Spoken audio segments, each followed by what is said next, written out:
আচ্ছা কোনছে আল্লাহ বড় না মানুষ বড়? ধরো গাদা, তুই কার হাতে কার জোড়া দেশ? কুড়াই আল্লাহ আর কুড়াই মানুষ। যেটা কবার কইছে ওইটা কন। আল্লাহ বড় না মানুষ বড়? আল্লাহই তো বড়। আল্লাহ বড়, তাহলে আল্লাহর কথা না হইলে মানুষের কথা শুনেন কে? তুই কি কইতাছস?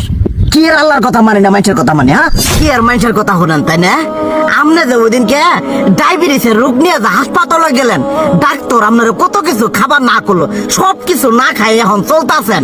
তাহলে আল্লাহ যে আপনারে কইছে যে হারাম খাবার না, সুদ খাবার না, কই আপনি তো কাম কাজ বাদ দিয়ে এলাকার মধ্যে টাকা পয়সা না গায়ে খালি ওইলে দিয়েই খান, নিজেরা টিয়াও হালাল ভাবে কামাই করেন না, ওই সুদ তো না কয়টা টিয়া করে লাভ আহে ওইলে দিয়ে দিয়ে চলে না, পেট বড় বানাইছেন। শুনেন একটা কথা কই, হারামের কোনোদিন আরাম নাই। হালাল পথে রুজি রোজগার করেন, প্রয়োজনে এড়া বেলা কম খায়েন, তাও শরীর পিণ্ডও ভালো থাকবো, কোনো রোগ বেদও হবো না, আরামও পাবেন, আল্লাহও খুশি থাকবো। তুই আমার এইভাবে বুঝাবি আগে কইলি না কে?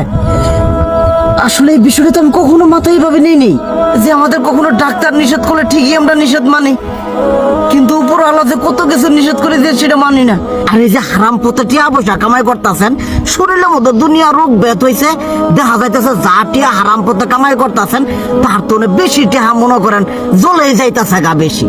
আজকের পর থেকে আমি আর এই হারাম সুদ খামো না, আমি হালাল পথে চলবো, হালাল টাকা পয়সা ইনকাম করবো। এতে করে যদি একবেলা কমও খাইতে হয় তবুও খামো, তবু আমি আর এই হারাম পথে চলবো না। আচ্ছা ঠিক আছে।